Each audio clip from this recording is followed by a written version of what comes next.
day to you, class. Welcome to GSP 3201 lecture titled Philosophy and Logic. This is the first semester course in the section 2020-2021. The course will be taught by A Sanusi from School of Continuing Education, Bayero University, Ghana. This is Module 8, where we have what is an argument, cogent argument, refuting argument, which is also known as counter argument, repairing argument, fallacies, and a summary of errors in reasoning. The first thing we have in the course outline is what is an argument. Let us understand an argument as a thinking process that arises at a conclusion with the support of evidence. Argument, therefore, becomes synonymous with logic. Logic is argument, and an argument is a thinking process. There is usually a conclusion whose basis is the premise. Let us start this discussion with the following conversation. Idris is a dull student since he did not score a pass mark in the examination. We have presented an argument here.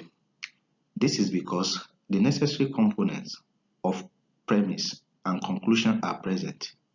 What we have said can be reduced to this form.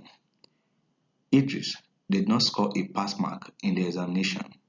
Therefore, Idris is a dull student. The first statement above is what we call the premise, on which depends the conclusion. For this reason, we can therefore define premise as the proposition which formulates evidence, that is, the proposition which profiles the reason for a particular conclusion.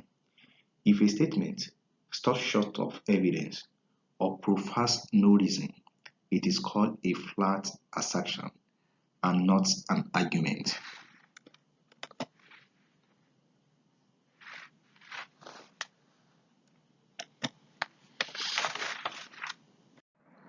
Before we discuss cogent argument, let us talk about inductive argument.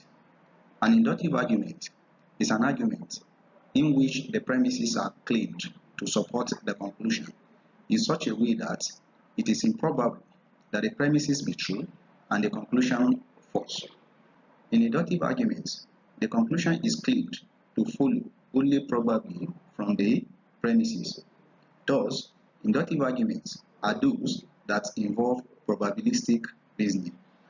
Now we define cogent argument as an inductive argument that is strong and has all true premises. If either condition is missing, the argument is uncogent. Thus, an uncogent argument is an inductive argument that is weak, has one or more false premises, or both. A cogent argument is the inductive analog of a sound deductive argument and is what is meant by a good inductive argument without qualification, because the conclusion of a cogent argument is genuinely supported by true premises. It follows that the conclusion of every cogent argument is probably true. This is because the conclusion of a cogent argument is genuinely supported by true premises. For this reason, it follows that the conclusion of every cogent argument is probably true.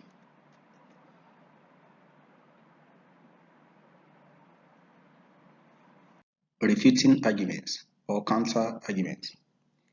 You may remember arguing with your siblings as a child about which water park or amusement park your family should visit. Perhaps you love the arctic plunge at the water park and your brother preferred the wide demon coaster at the amusement park. If your brother presented his case for preferring or liking the amusement park, then you probably also refuted it or countered it by presenting your case for the water park. This is only one example of how naturally an argument and the refutation of an argument fit into our lives. Let's look into this concept more closely. A refutation is simply disapproving an opposing argument. It is an important rhetorical skill because it's frequently the hinge point as to whether or not a writer or speaker successfully persuades the audience. We often see argument and refutation for a particular controversial topic. This means that a reasonable person could easily prefer either side with valid justifications for doing so. Therefore, it is all the more difficult for a writer to persuade an audience to his or her perspective because the audience usually has their own pre-established beliefs and preferences. A counter-argument, though slightly, differs from a refutation. When the writer presents a counter-argument, it acknowledges the opposing perspective's viewpoints or evidence for taking a given position. A refutation, on the other hand, takes this a step further by actually presenting evidence to disapprove the opposing argument.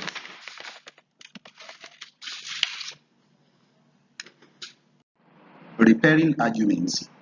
Here, we mean what can we do to the argument to make it to be valid. We can sometimes change the premises in an argument so as to make it valid or stronger. Let's look at the following example. All humans are mortal, therefore Ibrahim will die someday. This argument is not valid, looking at its conclusion, but we can add another premise to make its conclusion valid. If we had P2, that is premise 2, which is Ibrahim is human, then the conclusion of this argument will be valid. We can now see that we have repaired this argument with the addition of another premise. Now, let us look at fallacies.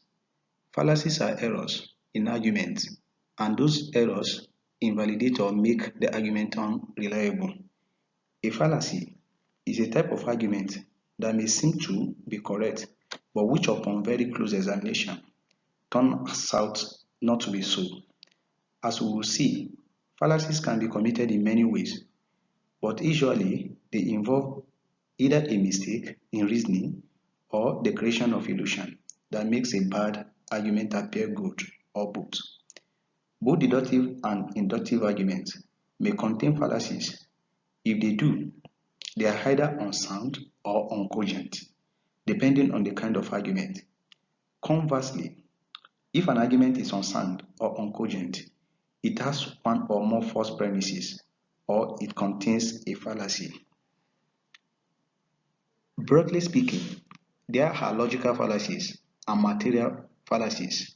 Logical fallacies occur when some structural errors invalidate the conclusion of argument, where material fallacies are errors in the matter, not in the form or structure, as it is the case with logical fallacies. The discussion on deduction dealt with most of the logical errors, so you need to study them. There are two groups of fallacy. We have formal and informal fallacies.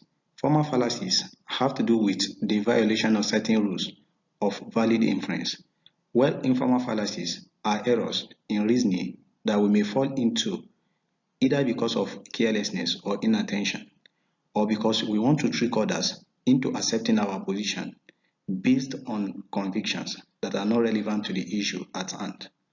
Informal fallacy, which is our main concern here, can be further classified into three categories. We have the fallacies of relevance, fallacies of ambiguity, and fallacies of presumption. Let us look at them one after the other in the next slide.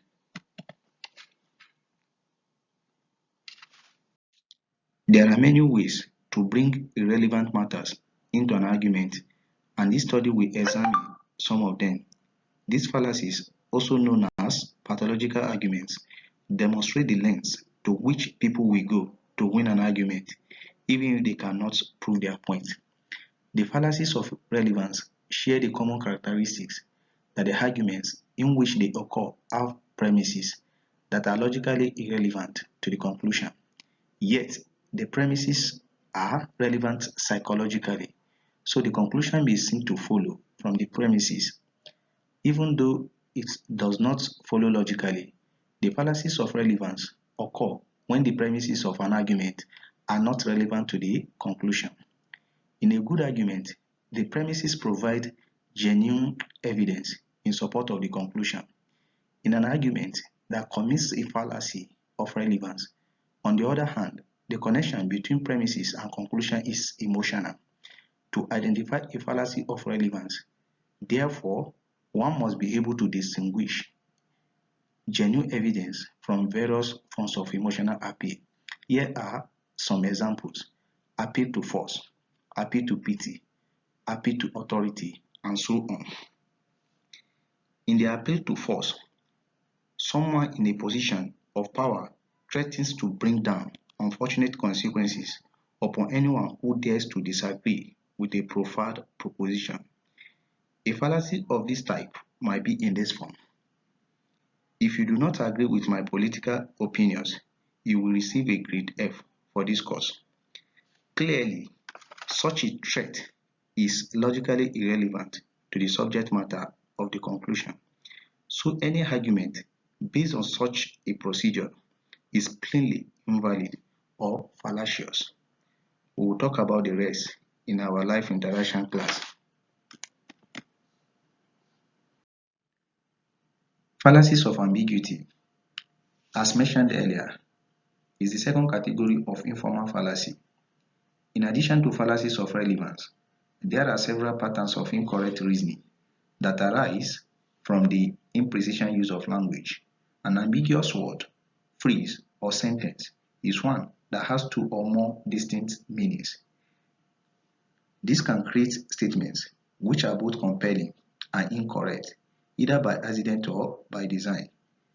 There are many types of ambiguous fallacy, with fallacies of equivocation, fallacy of composition, fallacy of deletion, and accent among the most common.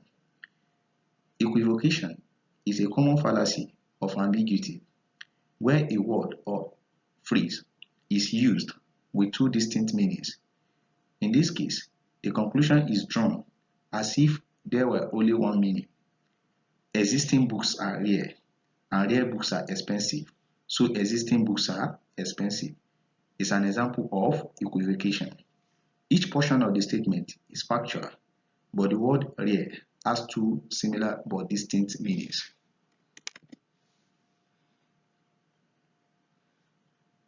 Finally, let us look at the last category of informal fallacy, which is fallacies of presumption. The fallacies of presumption also fail to provide adequate reason for believing the truth of their conclusions. In these instances, however, the erroneous reasoning results from an implicit supposition of some further proposition whose truth is uncertain or implausible. Again, we will consider each of them in turn, seeking always to identify the unwarranted assumption upon which it is based. The following are examples of fallacies of presumption: fallacy of accident, fallacy of false cause, complex questions, and so on. Now, fallacy of accident. The fallacy of accident begins with the statement of some principle that is true as a general rule, but then errors by applying this principle to a specific case that is usual in some way. Let's take for instance, women earn less than men earn for doing the same work. As we will soon see, a true universal premise would entail the truth of this conclusion, but then a universal statement that every woman earns less than any man will obviously be false. The truth of a general rule, on the other hand, leaves plenty of room for exceptional cases, and applying it to any of them is fallacious. Thank you all for listening. We will go over the course outline further in our live interaction class.